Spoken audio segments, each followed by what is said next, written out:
Hello, my scrappy friends. I am back. All right. I'm going to try to make this video really short because I want you to see the album share that I'm trying to do. And then I want to get you over to the next inspiration video. So that way there's so much out there that I want to keep you, not keep you here too long. But why am I back? What happened to me? For those of you who reached out to me already kind of know, but basically I was creating for the 2 years ago, I wanted to get monetized. A lot of YouTubers want to get to that milestone. And in order to do that, you need to have 4,000 hours watched. So I would work full time, come home, go into my scrapbooking room and not come out until it was bedtime, which left my husband, who also worked full time, to cook dinner, clean the kitchen, take care of the kids, help them with whatever homework that they needed, and off to bed we would go. Not once did he get upset with me or, he was always so supportive. He never once complained. I felt guilty. I felt guilty for not only him, but for my kids missing out on those family times. So I really had a reflection, and I was 2 hours away from being monetized. Just 2 hours, that's it. And I was like, I'm done. And I think it was because I knew I had to work really hard to get to that level. And then I think I just kind of hit that wall. That realization of like, wait a minute, is this really all worth it? So I kept on creating.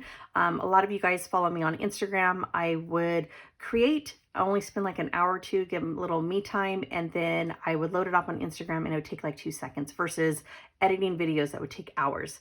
And so I, like anything else, I loved it, how quick and easy it was. But when it comes to scrapbooking, I miss everything about it. And that means Facebook, social media did take up a lot of that time as well. And I missed the whole community. And I was like, wait a minute. I started reflecting probably a couple months ago of how could I do this, but not do it like I was before. So definitely structuring my time a lot different. So I am going to make one video a week. I'm not sure yet I have a couple ideas of what I was going to do as far as, what I'm going to have as far as my series. But yeah, so that's what, you can expect is probably one video a week. It's probably going to take me forever to figure out iMovie again, but I'll just do it. So let's go ahead and get started because like I said, I don't want this taking too long. All right, so I'm doing an album share of a gift for my friend. Anybody recognize the QVC albums? You guys all know me. I never get rid of anything. But these albums are perfect because I no longer use Postbound. So they make the perfect gift for just, enough pages that won't, that can hold this, hold the amount of pages for this type of album. They make the perfect gift, and that's what I'm doing here. So this is going to be about the England trip back in 2010 of my friend. Anybody remember the laser cuts? I think it was Deluxe Cuts that made them, Little Davis. Yeah, these were all the rage, but this was perfect. And I really like this paper by Paper Adventures. It has like glitter to it. That looked like a starry night. So that's what I did for the front cover of this album. And then I am going to get started on obviously the very first page that you see here. So I made this about 9 years ago. It's going to be completely different than what you're going to see, moving on. But I wanted to keep this because we weren't really in the UK yet. But the collection I did use was the Basic Gray. This is back in February of 2005, which I think it's funny that they put the month. I have all these collections from way back then. And what drew me to this collection is the paper. The pattern on this paper reminds me a lot of the buildings that we looked at, a lot of the churches where it had all this detail on the building. So I really wanted to use this, and I knew whenever I make a album for friends that I keep it very simple to focus on the pictures. So they're not all into like how much is on a layout. They're just really focused on the photos.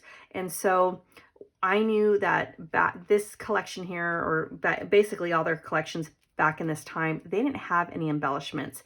And so this was like kind of like a double win for me, that the kind of, like I said, the background paper reminded me of the buildings, and I didn't have to worry about embellishments, because for me, scrapbooking, I love all the styles. I mean, you will see me do a full-on layered page where everything just kind of just gets all tucked in together very easily, and then all of a sudden my next layout is hardly anything's on it. I love it all. All right, so let's get started. So like I said, this is the first one of us going over the itinerary of where I used to live, and then we're on our way. So this was a overnight flight. So we arrived in the evening, or actually we got to the airport, and we're having some drinks and food before we get on that plane. And I really love the consistency or cohesiveness through this album using this collection. So I was really happy with the way this turned out. I also had I purchased the cardstock at that time that matched this collection. So everything kind of just went together. Again, keeping things very simple as far as just the embellishments. This one, I was so glad that I actually had something that actually kind of matched, because there was this guy standing here who had shredded jeans, and then I think it was like neon spandex underneath. Very distracting to the photo, so I did not want him to be taken away from the actual focus of the photo. To keep it very simple, I also had to reach my girlfriend or husband.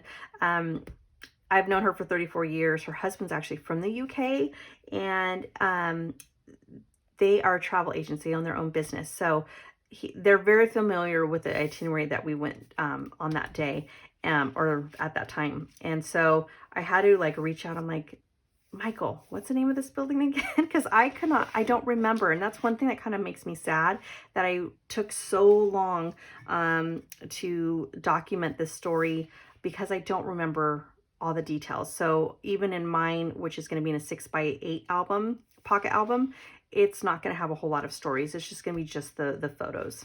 Okay, this is afternoon tea time, which, oh my gosh, the scones, I miss the scones. They are definitely not like here. And the butter is so rich and so good. Okay, so this is what I'm talking about, that it reminded me of the buildings. As you can see, there's just so much detail, just absolutely breathtaking, beautiful there. All right, here's just a funny photo of boys being boys, you know, boys. Okay, moving on. That I did the opposite of this one, and then I put it on this page. This is when we're headed to Paris. So basically I just took things from my Bits and Bob basket and just kind of layered that up. So this one probably was the most embellished page. Then we made it to Paris. And remember the deluxe die cuts? Here is another one. Whenever I tend to use these, yes, I still have them all. I still even use them for my album. I find that it has to be on a page that doesn't have a whole lot of embellishments. And that's because I can't really tuck anything behind it, because then it'll be a distraction and take away from what the picture is, which is, you know, the Eiffel Tower. And so I didn't want to have anything else added on to that. All right, here's another deluxe cut. Actually, I think it was Little Davis, but it's of wine, because this was a very long drive to get to this bed and breakfast place. We were all pretty much wiped, so we made sure we got wine, and all the healthy food, as you can see, is on that table to pair with that wine. Next, this is something that I've never done. I mean, if I have, I might have done it one time. I don't remember doing where I have an 8.5 by 11 layout, but this is his father, who sadly is no longer with us. A very interesting, incredible man. The stories that he had to tell, it definitely would just like he would absorb your attention. So I really wanted to focus on, you know, this photo, and so I enlarged it because of it being of his father. Again, this is the second photo. This is the only second photo that I had of him, so I made sure that I enlarged it to an 8.5 by 11. This one I did a little bit more embellishments. Now this is a little bit different than you know, what you see here. But I was looking at it almost like when you read a book and it's a different chapter. So it kind of maybe goes to another person's point of view or it takes place to a different setting. That is why I kind of didn't mind changing and not using the collection that I was using and kind of just like giving him his own pages. And so I really liked, this is what kind of was my starting off point. That was in my little bits and bobs basket. You are one in a million. And then I just found other colors that would go with that. And that's it. That is my half of my album. I'm still working on the other half, which I will share with you guys soon. But basically what you can expect from me, probably by next week. I'm hoping to hammer out everything today of what it is, you know, what it takes to upload a video. But then I could share with you guys. My setup is a lot different than what you are used to seeing. I now have a stand-up dresser kind of cabinet that now is where I do all my oh my gosh, I like had a brain fart. Basically all my creating. And so I don't have all the lights and everything else. I could do that over there where I could sit down, but yeah, I don't know. We'll see what I'm gonna do. I'm gonna kind of mess around with it, so just be patient. But in the meantime, definitely head over to my Instagram if you are wanting to get caught up in all the creations that I've been doing lately, and I will talk to you soon. Bye.